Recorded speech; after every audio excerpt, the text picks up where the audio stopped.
जय श्री राधा कृष्ण। नमस्कार भक्तों, आज मैं आपको अधिक मास की 5 कहानियां सुनाने जा रही हूँ। प्रेम से बोलिए पुरुषोत्तम भगवान की जय। अधिक मास के ठाकुर की जय। एक समय की बात है, एक छोटे से नगर में एक अत्यंत गरीब ब्राह्मण रहता था। उसके पास धन नहीं था, अच्छे वस्त्र नहीं थे और ना ही पूजा पाठ की कोई विशेष सामग्री थी। लेकिन उसके पास एक ऐसी चीज थी जो बड़े बड़े धनवानों के पास भी नहीं होती। भगवान भोलेनाथ के प्रति अटूट श्रद्धा और निष्कपट प्रेम। ब्राह्मण का एक नियम था, वो प्रतिदिन सुबह ब्रह्म मुहूर्त में उठ के स्नान करता और भगवान शिव के मंदिर में जल चढ़ाने जाता। लेकिन उसकी गरीबी इतनी ज्यादा थी कि उसके पास जल ले जाने के लिए कोई लोटा या कलश भी नहीं था। इसलिए वो अपने दोनों हाथों में पानी भर लेता और थोड़ा सा जल अपने मुंह में रख लेता। फिर सावधानी से मंदिर तक पहुंचता और वही जल भगवान के शिवलिंग पर अर्पित कर देता। उसी नगर में एक बहुत बड़ा साहूकार भी रहता था। वो अत्यंत धनी था। उसके पास सोना चांदी नौकर चाकर अपार धन संपत्ति थी। वो भी प्रतिदिन शिव मंदिर में पूजा करने आता था। चांदी के कलश में गंगा जल लाता, पंचामृत से अभिषेक करता, सुगंधित चंदन चढ़ाता, बेल पत्र अर्पित करता और बड़े ठाट बाट से पूजा करता। संयोग से दोनों लगभग एक ही समय मंदिर पहुंचते थे। साहूकार जब उस गरीब ब्राह्मण को मुंह में जल लेकर आते देखता तो मन ही मन उसका उपहास करता। वो सोचता, मैं इतनी भव्य पूजा करता हूँ और ये ब्राह्मण मुंह का जल भगवान को चढ़ाता है, ये कैसी पूजा हुई। कई बार उसने ब्राह्मण से कहा भी, अरे ब्राह्मण कम से कम मुंह में जल मत लाया कर, मेरा लोटा ले जाया कर। लेकिन ब्राह्मण केवल मुस्कुरा देता। उसे लोगों की बात से कोई फर्क नहीं पड़ता था। उसके लिए तो केवल भगवान शिव ही महत्वपूर्ण थे। समय बीतता रहा, लेकिन कैलाश पर्वत पर बैठे भगवान भोलेनाथ सब कुछ देख रहे थे। वो दोनों की पूजा भी देख रहे थे और दोनों के मन के भाव को भी। एक दिन भगवान शिव ने माता पार्वती से कहा, देवी आज मैं इन दोनों भक्तों की परीक्षा लेना चाहता हूँ। आज पता चलेगा कि सच्ची भक्ति किसके हृदय में है। अगली सुबह दोनों अपने अपने घरों से मंदिर की ओर चले। तभी अचानक आकाश में काले बादल छा गए, तेज आंधी चलने लगी, पेड़ झूमने लगे, धूल का गुबार चारों ओर फैल गया। साहूकार की पूजा की थाली हाथ से डगमगाने लगी, बेल पत्र उड़ गए, फूल बिखर गए, चावल रोली और चंदन जमीन पे गिर गए। साहूकार घबरा गया। उसने सोचा, आज तो बहुत भयानक तूफान है, शायद मंदिर जाना ठीक नहीं होगा। लेकिन तभी उसकी नजर ब्राह्मण पर पड़ी और वो दोनों हाथों में जल लिए उसी तरह आगे बढ़ रहा था। साहूकार को थोड़ा संकोच हुआ, वो भी आगे बढ़ा। भगवान शिव मुस्कुराए। उन्होंने सोचा, पहली परीक्षा तो दोनों ने पार कर ली, अब दूसरी परीक्षा लेते। कुछ दूर आगे एक सूखी नदी पड़ती थी। भगवान ने अपनी लीला से उसमें अचानक भयानक बाढ़ ला दी। कुछ ही क्षणों में नदी उफड़ने लगी, तेज जलधारा गरजते हुए बहने लगी। दोनों नदी के किनारे पहुंच गए। साहूकार के पैरों तले जमीन खिसक गई। वो सोचने लगा, अगर मैं इस नदी में उतरा तो बह जाऊंगा, मेरी संपत्ति का क्या होगा, मेरे परिवार का क्या होगा। आज पूजा नहीं होगी तो कल कर लूंगा। इतना सोचकर वो वापस लौट गया। लेकिन ब्राह्मण वहीं खड़ा रहा। उसने शिव मंदिर की ओर देखा और नदी के दूसरे किनारे और दिखाई दे रहा था। फिर उसने मन ही मन कहा, हे भोलेनाथ, मैंने आज जल चढ़ाने का नियम लिया है। अगर प्राणी भी चले जाए तो कोई बात नहीं, लेकिन आपका नियम नहीं टूटना चाहिए। उसने ओम नमः शिवाय को मन ही मन जाप किया और नदी में छलांग लगा दी। तेज धाराएं उसे बहाने लगी, लेकिन उसके होठों पर लगातार शिव का नाम था। काफी संघर्ष के बाद वो दूसरी ओर पहुंच गया। भीगा हुआ शरीर, कांपते हुए कदम और हाथों में अब भी जल की कुछ बूंदें शेष थी। वो मंदिर की ओर चल पड़ा। भगवान शिव उसकी भक्ति देखकर अत्यंत प्रसन्न हो गए, लेकिन वो एक अंतिम परीक्षा और लेना चाहते थे। जैसे ही ब्राह्मण मंदिर के द्वार पर पहुंचा, अचानक मंदिर की छत से बड़े बड़े पत्थर गिरने लगे। धड़ाम धड़ाम पूरा मंदिर कांप उठा। ब्राह्मण घबरा गया, लेकिन अपने लिए नहीं, उसकी चिंता केवल शिवलिंग के लिए थी। उसने सोचा, अगर कोई पत्थर शिवलिंग पर गिर गया तो ये खंडित हो जाएगा, फिर इस गांव के लोग पूजा कहाँ करेंगे। बिना एक क्षण गवाए वो दौड़कर शिवलिंग के ऊपर लेट गया। उसने अपने शरीर को ढाल की तरह बना लिया और मन ही मन बोला, मेरे शरीर को चाहे जितनी चोट लग जाए, लेकिन मेरे भोलेनाथ के शिवलिंग को कुछ नहीं होना चाहिए। बस इतना कहना था। अचानक सब कुछ शांत हो गया। तूफान रुक गया, नदी शांत हो गई, पत्थरों का गिरना भी बंद हो गया, मंदिर दिव्य प्रकाश से भर गया। ब्राह्मण ने आंखें खोली तो सामने स्वयं भगवान भोलेनाथ और माता पार्वती खड़ी थी। उनके मुख पर करुणा और प्रेम झलक रहा था। ब्राह्मण भाव विभोर होकर उनके चरणों पे गिर पड़ा। भोलेनाथ ने उसे उठाकर अपने हृदय से लगा लिया। उन्होंने कहा, वत्स, आज तुमने सिद्ध कर दिया कि सच्ची भक्ति धन वैभव और दिखावे से नहीं होती। सच्ची भक्ति प्रेम समर्पण और विश्वास से होती है। फिर भगवान बोले, मांगो क्या वरदान चाहिए। ब्राह्मण हाथ जोड़कर बोला, प्रभु मुझे कुछ नहीं चाहिए, आज आपके दर्शन हो गए, इससे बड़ा सुख संसार में और क्या ही हो सकता है। भोलेनाथ मुस्कुराए। उन्होंने फिर कहा, फिर भी कुछ मांगो। ब्राह्मण ने विनम्रता से कहा, यदि आप कुछ देना ही चाहते हो तो बस एक जलधारी दे दीजिए, ताकि मैं आपको प्रतिदिन आराम से जल अर्पित कर सकूं। मुझे ऐसी भक्ति दीजिए कि जीवन भर मैं बस आपका नाम कभी न भूलूं, मेरे मुख से सिर्फ आपका नाम निकले। ये सुनकर भोलेनाथ तो और ही प्रसन्न हो गए। उन्होंने कहा, वत्स, संसार के लोग मुझसे धन, वैभव, राज्य और सुख मांगते हैं, लेकिन तुमने केवल भक्ति मांगी है। फिर भगवान ने उसे आशीर्वाद दिया। जब ब्राह्मण घर लौटा तो अपनी झोपड़ी खोजने लगा, लेकिन वहां झोपड़ी नहीं थी। उस स्थान पर एक सुंदर महल खड़ा था। चारों ओर धन संपत्ति, गाय, अनाज और सुख समृद्धि थी। भगवान ने बिना मांगे ही उसे सब कुछ दे दिया। उधर साहूकार को जब ये बात पता चली तो उसे अपनी भूल का एहसास हुआ। उसे समझ आ गया कि भगवान के दरबार में धन नहीं, भाव का मूल्य होता है। उस दिन के बाद उसने भी अहंकार छोड़ दिया और सच्चे मन से भगवान की भक्ति करने लगा।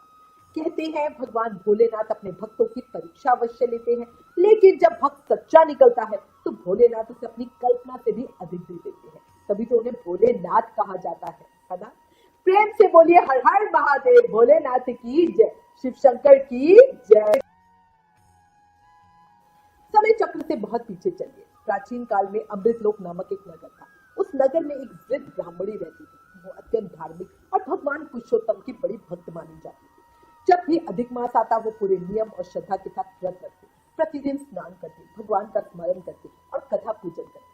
नगर के लोग उसकी भक्ति की प्रशंसा भी करते थे, लेकिन उसकी एक बड़ी कमी थी, वो कभी किसी को अन्न का दान नहीं देती थी। ना तिल का दान करती थी, ना किसी को भोजन कराती थी, ना ही किसी भूखे को अन्न खिलाती। लोग उसे बहुत समझाते थे। फिर आया अधिक मास। लोगों ने कहा, माता, अधिक मास में दान का विशेष महत्व है, जितना हो सके अन्न और तिल का दान अवश्य करें। लेकिन ब्राह्मणी हर बार एक ही उत्तर देती। वो कहती, मैं दिखावे के लिए दान नहीं करती, मेरा विश्वास केवल व्रत और भक्ति में है। मैंने पूरे अधिक मास का व्रत किया है, मैं पूरे अधिक मास फलाहार कर रही हूँ, ठाकुर जी की पूजा भक्ति कर रही हूँ। धीरे धीरे समय बीतता गया, साल गुजरते गए। ब्राह्मणी वृद्ध हो गई, लेकिन उसका नियम कभी नहीं टूटा। वो हर अधिक मास में व्रत रखती रही, स्नान करती रही, भगवान का स्मरण करती रही। भक्त कुछ भी कर ले, मगर मेरे ठाकुर जी को उसकी चिंता हमेशा रहती है। एक बार अधिक मास चल रहा था। ब्राह्मणी प्रतिदिन स्नान किया और उपवास कर रही थी। लगातार व्रत के कारण उसका शरीर बहुत कमजोर हो गया था, लेकिन उसकी भक्ति में कोई कमी नहीं आई, उसके नियमों में कोई कमी नहीं आई। उधर गोलोक में भगवान पुरुषोत्तम उसकी भक्ति को देख रहे थे। भगवान मुस्कुराए और मन ही मन सोचने लगे, ब्राह्मणी ने व्रत, स्नान और पूजा से अपने शरीर और मन को तो पवित्र कर लिया, इसके पुण्य से इसे गोलोक की प्राप्ति तो अवश्य होगी। लेकिन इसने जीवन भर कभी भी किसी चीज का दान नहीं किया, अन्न और तिल का दान नहीं किया है। दान के बिना जीव की पूर्ण तृप्ति नहीं होती, इसको कुछ मिलेगा कैसे? इसी सत्य का अनुभव कराना आवश्यक है। और ऐसा सोचकर भगवान ने उसको सही मार्ग दिखाने का निश्चय किया। एक दिन भगवान पुरुषोत्तम एक वृद्ध भिखारी का रूप धारण करके उसके द्वार पर पहुंचे। दोपहर का समय था। ब्राह्मणी पूजा समाप्त करके बैठी थी। तभी दरवाजे पर आवाज आई, भिक्षाम देही, भिक्षाम देही। ब्राह्मणी बाहर आई। उसने देखा एक बूढ़ा भिखारी खड़ा है, उसके हाथ में एक पुराना पात्र है। भिखारी ने विनम्रता से कहा, माता, मुझे कुछ अन्न दे दीजिए, मैं कई दिनों से भूखा हूँ। ब्राह्मणी के घर में अन्न की कोई कमी नहीं थी, लेकिन उसके मन में दान का भाव ही नहीं था। उसने इधर उधर देखा और जमीन पे पड़ा मिट्टी का एक ढेला उठाया और फिर वो ढेला भिखारी के पात्र में डाल दिया। भिखारी ने शांत भाव से उसे भी स्वीकार कर लिया। उसके चेहरे पे न क्रोध था, न कोई शिकायत। वह मुस्कुराया और वहां से चला गया। ब्राह्मणी को क्या पता था कि वो कोई साधारण भिखारी नहीं, स्वयं भगवान पुरुषोत्तम। कुछ समय बाद ब्राह्मणी की आयु पूर्ण हो गई। उसने शरीर त्याग दिया। अपने व्रत, स्नान और भक्ति के प्रभाव से उसे गोलोक धाम की प्राप्ति हुई। जब वो गोलोक पहुंची तो वहां का दिव्य वैभव देखकर आश्चर्यचकित रह गए। चारों ओर अद्भुत प्रकाश था, दिव्य संगीत गुज रहा था। भगवान के पार्षद चारों ओर विचरण कर रहे थे। उसे भी रहने के लिए एक विशाल और सुंदर महल मिला। महल इतना भव्य था कि उसे देखकर वो बड़ी प्रसन्न हो गई। लेकिन जैसे ही वो महल के भीतर गई, उसे आश्चर्य की सीमा न रही। महल तो बहुत बड़ा था, लेकिन उसके भीतर कुछ भी नहीं था। वो सब चीजों से शून्य था, न अन्न, न धन, न कोई वस्त्र, न कोई अन्य सामग्री। पूरा महल एकदम खाली पड़ा था। ब्राह्मणी बहुत चिंतित हो गई। वो सोचने लगी, मैंने जीवन भर व्रत किया, पूजा की, भगवान का स्मरण किया, फिर भी महल मेरा इतना सूना और खाली क्यों है? वो तुरंत भगवान पुरुषोत्तम के पास पहुंची। हाथ जोड़कर बोली, प्रभु, मैंने पूरे जीवन आपकी भक्ति की, अधिक मास के व्रत किए, स्नान किया, फिर भी मेरा घर अन्न और धन से खाली क्यों है? भगवान मुस्कुराए। उन्होंने अपने पार्षदों को संकेत किया, तब भगवान के पार्षदों ने ब्राह्मणी को समझाया, माता, तुम्हें गोलोक इसलिए मिला क्योंकि तुमने श्रद्धा से व्रत और स्नान किया था, लेकिन तुम्हारा महल खाली इसलिए है क्योंकि तुमने कभी भी अन्न और तिलक दान नहीं किया। जिसने पृथ्वी पर जो दान किया होता है वही यहाँ उसे फल के रूप में प्राप्त होता है। तुमने भिखारी को अन्न देने के स्थान पर मिट्टी का ढेला दिया था, इसीलिए तुम्हें केवल महल का ढांचा प्राप्त हुआ, लेकिन उसके भीतर की समृद्धि नहीं हुई। अब ये सुनकर ब्राह्मणी की आंखें खुल गई, उसे अपनी भूल का एहसास हुआ, वो रोने लगी। उसने भगवान से क्षमा मांगी।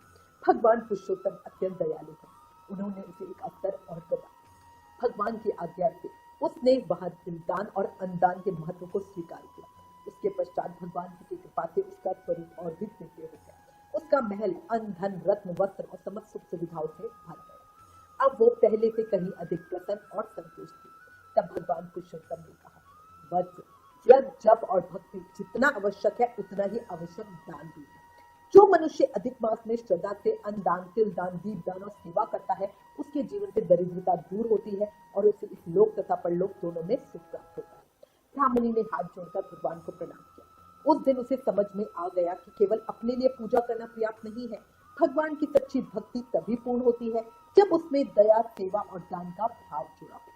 कहते हैं, जो व्यक्ति अधिक मास में अपनी सामर्थ्य के अनुसार अन्न दान, तिल दान और भगवान विष्णु का स्मरण करता है, उसके जीवन के अनेक कष्ट दूर हो जाते हैं और अंत में उसे भगवान के परम धाम की प्राप्ति होती है। प्रेम से बोलिए पुरुषोत्तम भगवान की जय, श्री हरि विष्णु भगवान की जय, पुरुषोत्तम मास के ठाकुर की जय।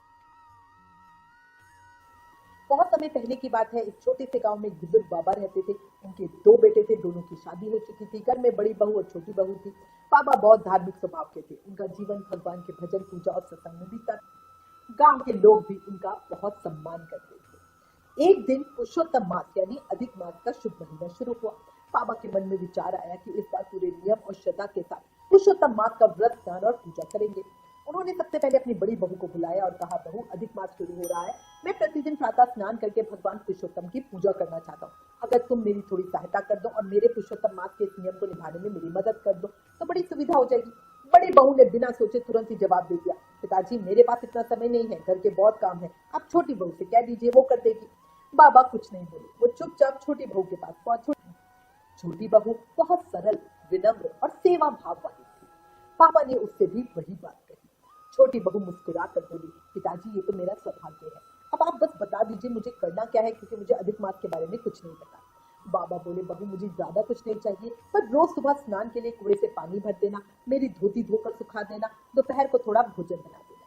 छोटी बहू ने हाथ जोड़कर कहा, पिताजी, आते सब मेरी जिम्मेदारी, आप चिंता मत करना। अब अगले दिन जब अधिक मास शुरू हुआ तो छोटी बहू सुबह ही जल्दी ब्रह्म मुहूर्त में उठ गई। सबसे पहले कुएं से ताजा पानी भर के लाई, फिर बाबा ने स्नान किया। स्नान के बाद बाबा तो पूजा करने चले गए। बहू ने धोती धोई और बड़े प्रेम से सूखने के लिए डाल दी। बाबा स्नान करके भगवान पुरुषोत्तम की पूजा करने लगे और दोपहर में छोटी बहू के हाथ का बनाया हुआ भोजन ग्रहण किया। अब ये तो रोज का नियम हो गया। दिन बीतते गए, लेकिन इस बीच एक अद्भुत चमत्कार होने लगा। जब छोटी बहू धोती धोकर सूखने डालती, तब उसमें से पानी की बूंदें जो जमीन पे गिरती है, वो साधारण बूंदें नहीं रहती, वो चमचमाते हुए मोती बन जाते थे। लेकिन छोटी बहू का ध्यान कभी उन मोतियों पे नहीं गया। वो उन्हें कंकड़ समझकर एक तरफ झाड़ू से बुहार देती थी। उसके लिए सेवा ही सबसे बड़ा धन था। दूसरी तरफ भगवान पुरुषोत्तम उसकी निस्वार्थ सेवा देखकर बड़े प्रसन्न थे। पूरा महीना बढ़िया से बीत गया। अब पुरुषोत्तम मास समाप्त होने वाला था। पुरुषोत्तम मास की अमावस्या आ रही थी, कुछ ही दिन बचे थे। एक दिन बाबा ने कहा, बहू, मैं अधिक मास समाप्त होने से पहले ब्राह्मण भोजन करवाना चाहता हूँ। छोटी बहू ने खुशी से कहा, पिताजी, ये तो मेरे लिए बड़े सौभाग्य की बात होगी, आप बढ़िया 5 ब्राह्मणों को बुला लेंगे, मैं बढ़िया भोजन बना दूंगी। अगले दिन छोटी बहू ने बड़े प्रेम से भोजन तैयार किया। फिर वो खेतों की ओर चल पड़ी। खेतों में पहुंचकर उसने देखा कि बहुत सारी चिड़िया फसल के ऊपर मंडरा रही है। तभी उसके मन में एक विचार आया। वो मुस्कुरा कर बोली, राम जी की चिड़िया, राम जी का खेत, चुप खाओ चिड़ैया भर भर पेट। इतना कहकर वो पेड़ की छांव में बैठ गए। चिड़िया खेत में दाना चुगने लगी, लेकिन वहां भी एक अद्भुत चमत्कार हुआ। जितने दाने चिड़ियाओं की चोट से नीचे गिरते, वो हीरे और मोती बन जाते। शाम तक पूरा खेत चमचमाने लगा, हीरे मोतियों से भर गया। उसी समय पास के खेत में बड़े बहू का पति काम कर रहा था। उसने जब ये दृश्य देखा तो उसकी आंखें तो खुली की खुली रह गई। वो दौड़ के घर पहुंचा और बाबा से पूछा, पिताजी, ये सब क्या चमत्कार है? बाबा मुस्कुराए और बोले, बेटा, ये पुरुषोत्तम भगवान की कृपा का परिणाम है। जब बड़ी बहू ने सारी बातें सुनी तो उसके मन में पछतावा नहीं हुआ बल्कि लालच हो गया। वो सोचने लगी अगर मैंने ससुर जी की सेवा की होती तो ये सारा धन मुझे मिलता। उस दिन से वो मन ही मन अगले अधिक मास का इंतजार करने लगी। अब अधिक मास आता है 3 साल के बाद, बट 3 साल तक उसने छोटी बहू को खूब ऐश्वर्य में देखा और खुद वेट करने लगी कि अगले साल आएगा अधिक मास तो फिर देखना मैं कैसी सेवा करती हूँ। बड़ी बहू ने पूरे 3 साल इंतजार किया। आखिरकार 3 साल बाद फिर से पुरुषोत्तम मास आया। इस बार बड़ी बहू स्वयं अपने ससुर के पास पहुंची और बोली, पिताजी इस बार आपकी सेवा मैं करूंगी। बाबा मुस्कुराए और बोले, बेटा मैं बहुत बूढ़ा हो गया हूं और मुझसे अधिक मास का कठोर नियम निभेगा नहीं। लेकिन बड़ी बहू जिद करने लगी। उसके मन में केवल मोती और धन का लालच था। आखिरकार बाबा मान गए। अब बड़ी बहू सेवा तो करती लेकिन प्रेम से नहीं, हर काम के पीछे उसका उद्देश्य केवल धन प्राप्त करना होता था। उसकी नजर हर समय इस बात पर रहती कि कब धोती में से मोती गिरेंगे, कब उसका भाग्य चमकेगा। पूरा महीना बीत गया। फिर अमावस्या का दिन आया जब ब्राह्मण भोज होना था। बड़ी बहू ने भोजन बनाया और खेत में चली गई। लेकिन इस बार जैसे ही कोई चिड़िया खेत में आती वो उसे डंडा लेकर भगा देती। वो सोचती थी कि कहीं चिड़िया दाना खा के उसका नुकसान ना कर दे। शाम तक उसने पूरे खेत की रखवाली की, लेकिन आश्चर्य की बात, ना एक मोती मिला, ना एक हीरा मिला, ना कोई और चमत्कार हुआ। अब वो गुस्से से भर गई। दौड़ती हुई अपने ससुर के पास पहुंची और बोली, पिताजी मैंने भी आपकी उतनी ही सेवा की कि जितनी छोटी बहू ने की थी। आपने उसके साथ तो सत का स्नान किया, मेरे साथ तो आपने पाप का स्नान किया। तभी देख लो मेरे साथ कुछ भी चमत्कार नहीं हुआ। बाबा मुस्कुराए और उन्होंने शांत स्वर में कहा, बहू यही तो अंतर है। छोटी बहू ने मेरी सेवा भगवान समझ कर की थी। उसके मन में कोई लालच नहीं था, वो कुछ पाना नहीं चाहती थी, उसने कभी कोई फल की इच्छा नहीं की थी। लेकिन तुमने सेवा नहीं की थी, सौदा किया था। तुम्हारी नजर सेवा पर नहीं धन पर थी। भगवान को सेवा चाहिए, स्वार्थ से। बड़ी बहू की आंखों से आंसू निकल पड़े। उसे अपनी गलती का एहसास हो गया। उसने बाबा के चरण पकड़ लिए और क्षमा मांगने लगी। पापा ने उसे आशीर्वाद दिया और कहा, जब सेवा में प्रेम होगा तब भगवान की कृपा अपने आप बरसेगी। कहते हैं उस दिन के बाद से बड़ी बहू भी बदल गई। उसने लालच छोड़ दिया और भगवान के भजन तथा सेवा में मन लगाने लगी। धीरे धीरे उसके जीवन में भी सुख और शांति आ गई। हे पुरुषोत्तम भगवान, आपके श्री चरणों में प्रार्थना करती हूँ, इस कहानी को कहते सुनते हुकारा भरते सबके ऊपर अपनी कृपा बनाए रखना, हमें भक्ति का आशीर्वाद देना, मन से अहंकार को लालच को दूर करना। बोला पुरुषोत्तम मास के ठाकुर की जय। एक गांव में एक वृद्ध अम्मा रहती थी। उनका एक बेटा और एक बहू थी। अम्मा का पूरा जीवन भगवान की भक्ति, पूजा पाठ और पुरुषोत्तम मास के व्रत में बीतता था। गांव में जब भी अधिक मास आता, अम्मा पूरे नियम और श्रद्धा से स्नान, जप, तप, दान और भगवान पुरुषोत्तम की आराधना करती। लेकिन समय के साथ एक समस्या खड़ी हो गई। उनका बेटा और बहू अक्सर उनसे कहते, माँ आपने जीवन भर इतने व्रत किए, इतनी पूजा की, लेकिन मिला क्या? हमारी शादी को 5 साल हो गए, ना तो मुझे अच्छी नौकरी मिली और ना ही हमारे घर में संतान का सुख आया। ये सुनकर अम्मा का हृदय दुखी हो जाता। एक दिन बहू ने फिर ताना मारते हुए कहा, माँ जी अगर इतने वर्षों की पूजा का कोई फल होता तो आज हमारी स्थिति ऐसी नहीं होती। उस रात अम्मा सो नहीं पाई। उन्होंने मन ही मन निश्चय किया कि वो स्वयं भगवान पुरुषोत्तम से पूछेगी कि आखिर उनकी भक्ति का फल उन्हें कब मिलेगा। अगली सुबह ही अम्मा घर से निकल पड़ी। उनके होठों पर केवल एक ही नाम था, जय पुरुषोत्तम भगवान, जय पुरुषोत्तम भगवान, जय पुरुषोत्तम भगवान, जय पुरुषोत्तम भगवान। चलते चलते रास्ते में उन्हें एक व्यक्ति मिला जिसका पूरा शरीर कोढ़ से भरा हुआ था। वो दर्द से करहा रहा था। माँ आप कहाँ जा रही हो? अम्मा ने सारी बात बता दी। कोढ़ी बोला, अगर आपको भगवान मिल जाए तो उनसे मेरे दुख का कारण भी पूछ लेना। मैं बचपन से इस बीमारी से पीड़ित हूँ। अम्मा ने वचन दिया और आगे बढ़ गई। थोड़ी दूर चलने पर उन्हें कुम्हार और उसकी पत्नी मिले। दोनों बहुत परेशान थे। उन्होंने कहा, माँ हमारे बनाए हुए घड़े पकने से पहले ही टूट जाते हैं। 2 साल से यही हो रहा है। अगर भगवान मिले तो हमारे दुख का कारण भी पूछ लेना। अम्मा ने उसकी बात भी स्वीकार कर ली। अब वो आगे बढ़ी। कुछ दूर जाने पर एक विशाल नाग रास्ते में बैठा मिला। उसने फुकारते हुए कहा, कहाँ जा रही हो बुढ़िया? अम्मा ने पूरी बात बता दी। नाग बोला, यदि भगवान मिले तो उनसे पूछना कि मेरी नागिन जब भी अंडे देती है तो उसमें से एक भी बच्चा जीवित क्यों नहीं बचता। अम्मा ने उसे भी आश्वासन दिया और यात्रा में आगे बढ़ती चली गई। कुछ देर बाद उन्हें एक विशाल वृक्ष के नीचे एक तेजस्वी महात्मा बैठे दिखाई दे। महात्मा ने पूछा, माँ अगर भगवान मिल भी जाए तो क्या तुम उन्हें पहचान लोगी? तो अम्मा मुस्कुराई और बोली, जिसे जीवन भर पुकारा उसे पहचानने में भला कैसी कठिनाई। इतना कह के उन्होंने महात्मा को प्रणाम किया और आगे बढ़ गए। लेकिन जैसे ही उन्होंने प्रेम से कहा, जय हो पुरुषोत्तम भगवान, जय हो पुरुषोत्तम भगवान, वैसे ही एक दिव्य प्रकाश प्रकट हुआ। पूरा वातावरण सुगंध से भर गया। चारों ओर अद्भुत तेज प्रकाश फैल गया और उसी क्षण भगवान पुरुषोत्तम स्वयं बुढ़िया माई के सामने प्रकट हो गए। अम्मा की आंखों से आंसू बहने लगे। वो भगवान के चरणों में गिर पड़ी। भगवान मुस्कुराए और बोलो, माँ क्या चाहती हो? अम्मा बोली, प्रभु आपके दर्शन हो गए, अब मुझे कुछ और नहीं चाहिए। भगवान बोले, इतनी दूर तक आई हो तो कुछ तो पूछ ही लो, तुम्हारे 3 प्रश्नों का उत्तर मैं दूंगा। अब अम्मा सोचने लगी कि भाई मैं अपनी बात पूछूं या रास्ते में जो लोग मिले उनकी पूछूं। बूढ़ी अम्मा ने सोचा भाई रास्ते में जो मिले हैं मुझसे ज्यादा दुखी है, उन्हीं की बात पूछती हूँ। अम्मा माई ने तीनों के प्रश्न भगवान को बता दिए। सबसे पहले भगवान ने कोड़ी के बारे में बताया और बोला पिछले जन्म में वो एक राजा था, उसने अपनी प्रजा को बिना कारण कठोर दंड दिए, उसी कर्म का फल आज उसे रोग के रूप में मिल रहा है। तुम मेरे चरणों की धूल उसके शरीर पर लगा देना, वो स्वस्थ हो जाएगा। फिर भगवान ने कुम्हार के बारे में कहा कि एक बार एक गरीब व्यक्ति अपनी बेटी के विवाह के लिए कलश लेने आया था, लेकिन कुम्हार ने धन न होने के कारण उसे खाली हाथ लौटा दिया। उसी गरीब की आह लगी है, यदि वो 100 घड़े बनाकर किसी प्याऊ में दान कर दे तो उसका दोष समाप्त हो जाएगा। अब भगवान ने नाग का रहस्य बताते हुए कहा एक जन्म में इस नाग ने एक गर्भवती स्त्री को डस लिया था। वो स्त्री अपने गर्भवत शिशु सहित मर गई। उसी पाप का फल इसे मिल रहा है। यदि ये अपनी नागमणि किसी जरूरतमंद को दान कर दे तो इसे संतान सुख प्राप्त होगा। और इतना कहके भगवान ने अपने चरणों की थोड़ी सी पवित्र धूल अम्मा को दी और अंतर ध्यान होगा। अम्मा भाव विभोर होकर लौट गई। सबसे पहले उन्हें नाग मिला। नाग ने उत्सुकता से पूछा माँ क्या भगवान मिले? अम्मा ने सारी बात बताई। नाग बोला मेरे पास तो कोई आता नहीं, सब मुझसे बहुत डरते हैं, इसलिए नागपड़ी आप ही रख लीजिए। अम्मा ने नागपड़ी ली। आगे बढ़ी तो कुम्हार दंपति मिले। उन्हें भगवान का संदेश सुना और उसी दिन 100 घड़े दान करने का संकल्प लिया। थोड़ा आगे चलकर कोड़ी मिला। अम्मा ने भगवान के चरणों की धूल उसके शरीर पर लगाई। चमत्कार हुआ और कुछ ही शब्दों में उसका कोढ़ गायब हो गया। वो खुशी से रो पड़ा। उसने कृतज्ञ होकर अम्मा को बहुत सा धन और वस्त्र भेंट किए। अब अम्मा अपने घर पहुंची, लेकिन घर पहुंचकर वो तो हैरान ही रह गई। जहाँ पहले छोटी सी झोपड़ी थी वहां सुंदर भवन खड़ा था। आंगन में गाय बंधी थी, अनाज के भंडार भरे हुए थे।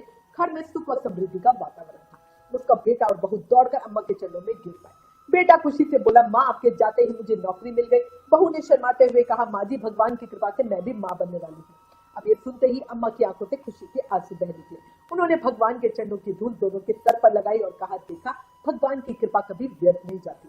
कभी कभी उसका फल मिलने में समय जरूर लगता है, लेकिन सच्ची भक्ति का फल मिलता जरूर है।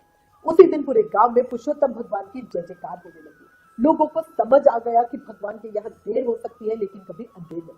जो व्यक्ति श्रद्धा, धैर्य और विश्वास के साथ पुरुषोत्तम मार्ग का पालन करता है, भगवान उसके जीवन से सुख, शांति और समृद्धि अवश्य देते हैं। प्रेम से बोलिए पुरुषोत्तम भगवान की जय।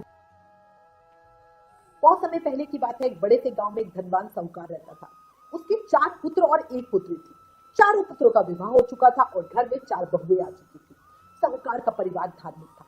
घर की बहुएं समय समय पे व्रत रखती, कथा सुनती और भगवान का भजन करती थी। जब भी कोई व्रत कथा होती उसके अंत में गणेश भगवान की कथा अवश्य सुनाई जाती। चारों बहुएं बड़ी श्रद्धा से गणेश जी की कथा सुनती, लेकिन साहूकार की पुत्री का स्वभाव कुछ अलग था। वो व्रत की पूरी कथा तो बैठकर सुनती, लेकिन जैसे ही गणेश जी की कथा शुरू होती वो उठकर चली जाती। कभी घाघरा झाड़ने का बहाना बनाती, कभी पानी पीने का तो कभी किसी और काम का। ऐसा 1-2 बार नहीं बल्कि वर्षों से होता आ रहा था। गणेश भगवान सब कुछ देख रहे थे।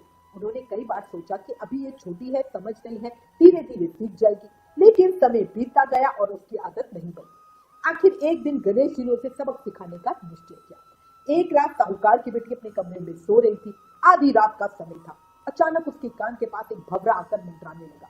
भवरा बार बार एक ही बात कह रहा था, मैं भवरा हूँ, साहूकार की बेटी को कलंक लगाने आया हूँ। लड़की घबरा के उठ बैठी। उसने चारों ओर देखा लेकिन कोई दिखाई नहीं दिया।